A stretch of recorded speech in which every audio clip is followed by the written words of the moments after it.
Okay. Kansubire muri bulungi jonna gye musinga kwanga mutulaba emirimu yonna gye mukola olunaku olwaleero gye mutuusaako engalo olunaku olwaleero abali mu nsi ez'enjawulo mugamba mutya abali Qatar abali Bahrain abali USA abali Jordan Oman wawalala wesoogedde abali mwena batumiddeko basista baffe mwena bawangalireeyo mu nsi za Buwalabu Abu Dhabi kiri kitya ndowooza kitambula bulungi embeera zimukuba neetereera nyo tumira ku kyali wange amuganda wange ali Sweden Adam Sali Shak Sali agamba otya oli bulungi songozi kwasaganya otya olunaku olwaleero amawulire agakedde kuva lunaku lweggulo ekiro agatambula galaga nti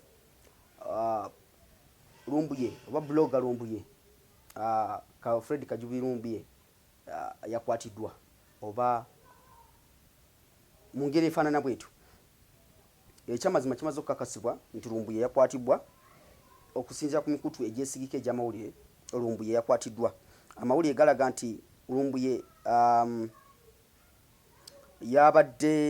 Lumbuye yawangalira mu nsi ya Buturuki oba giyite Turkey mu kibuga kye bayita Istanbul gyabadde awangalira mu bitundu byeyo naye amazima amawulire agaliwo essaawa eno galaga nti Lumbuye yakwatiddwa kino kiriridde ekiragiro ky'omukulembeze w'eggwanga oluvannyuma lw'okuvaayo nti babloga bano bavaayo ne babika omukulembeze w'eggwanga ne bagamba nti afudde omukulembeze w'eggwanga kyajja ayise ekiragiro ekikwata yayise ekiragiro okukwata buli yenna yenyigidde mu kikolwa kino bakukwatisa obu social media era kwekuno kwali babloga b'enjawulo atwala ku listi kwaliko Penge ne tujja tulabako Lumbuye ne tulabako Wisdom Kaye bangi nnyo babloga abazze bogerwako mu nsonga eyo omukulembeze yavaayo nayise ekiragiro okulabika nti abantu bano bakwatibwa kuba emikutu egy'enjawulo giraga nti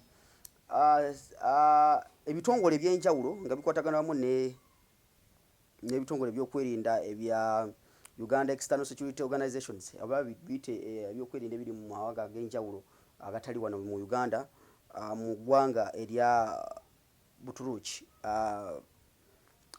begasiwamu n'ebyokwerinda bya Turkey oba Buturuki okulabika nti batrackinga Fred Kajubi Lumbuye oba gibadde kukumye egyakolera emirimu gye oba gyawangalira Buturuki eyo mu Turkey Omunnayuganda ono Lumbuye abadde awangalira mu nsi y'e Turkey amaze ebbanga era bwetwogerera alina n'obutuuze bweyo amazima gali nti yakwatiddwa bagamba yakwatiddwa mu kiro ekikiza olunaku olwaleero tetumanyi kituufu bamukutte naye amawulire amalala galaga nti abamu bagamba mbu yeewambye tetumanyi mbu yeewambye tetumanyi abalala gamba nti yakwatiddwa kuba twakedde okeera ku makya nga mikutu gya social media gijjuddeko Free Lumbuye mu ateebwe nze bwe natuukidde ku mukutu ogumu n'ensooka mbuuza what's going on naye bwe njogerera amawulire agasinze okusaasanya essaawa eno n'omukutu gwa Kyabasa radio y'obujjajja gufulumiza nti Lumbuye akwatiddwa yakwatiddwa mu kiro ekikiza olunaku olwaleero mbadde ndi awo ne radio Simba ne postinga nti akwatiddwa kitegeeza nti emikutu kati ndi wano ku mukutu gwa New Vision gwa online gukubye omutwe nga gulaga Ugandan blogger Lumbuye arrested in Turkey.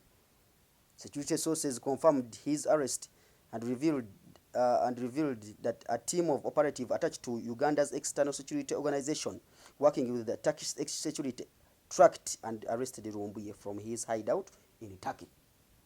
Gemitwe ejamawulire egitambula kati essaawa eno ku mukutu ogwa New Vision yakawandiika mu ddakiika 25 ezakayita kitegeeza nti amawulire agagenda mu maaso ku mikutu mangi nnyo ate amawulire ndabyeko wano muganda wange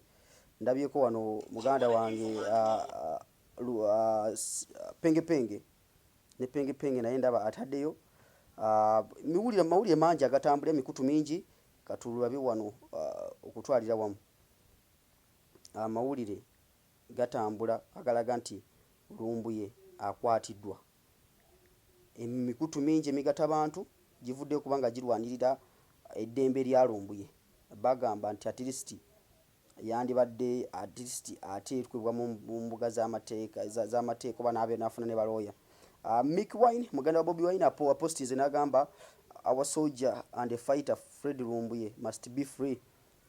Okay. Okay. Developing stories. Kajubi Lumbuye was arrested in Turkey during the night. Ekirichikizona kulenga bwingambi. Okay. JB Muwonge naye blogger agambi from lawyer Muwadanku Nyingi Lumbuye, my attention has been drawn to you. Suspected kidnap, disguised and arrested. Iyi ina yakwatidwa bwatu bayogedde omukulu Muwadanku Nyingi lawyer ensonga zinaziyingiddemu era abasinga badde bagamba okay. CBS Chabasa y'obujajja egambye muna Uganda awangalira mu nsi Take Fred Kajumbi yakwatiddwa aba Interpol. Amawulire mangi nnyo obunkenke Uganda Desperate Eye kwegamba emikutu gigenze muwanguzi agambye I can confidently confirm that Comrade Lumbuye Fred Lumbuye Kajubi was kidnapped yesterday between sawa 3 ez'ekiro n'okutuuka ku sawa 5 ez'ekiro from his home in Turkey by 4 armed men with the help of an ex-combatant. Okay, wegamba tutambulidde awo embeera bwetyo bweri. Mawulire gakyatambula okusaasaana. Breaking news, Kojja omugeze Comrade Lumbuye was kidnapped.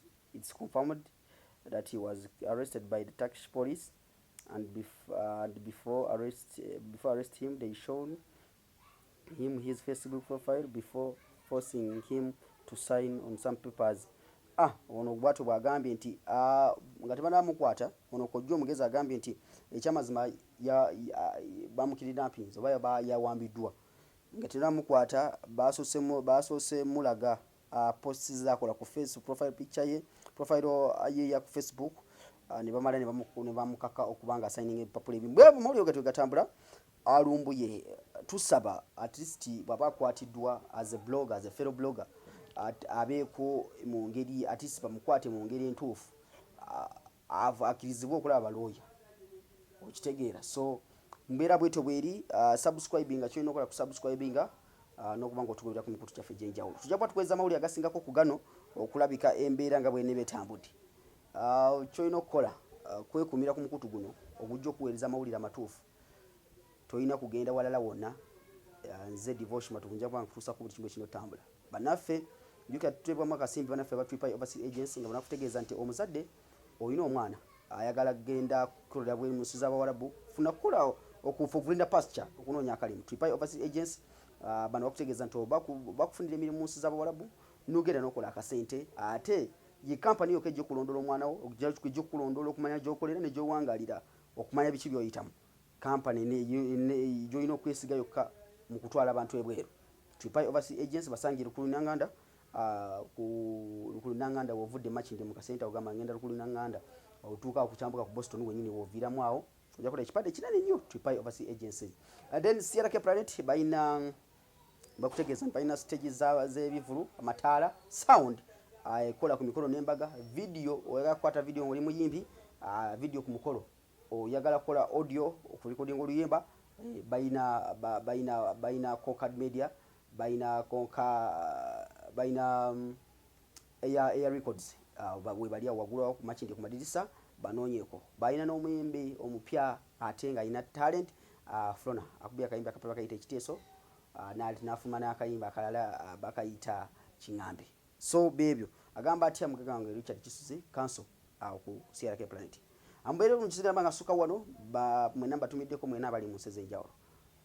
Sigenda basuka wano ensonga zino kwatulinde binavudde mu nsonga ya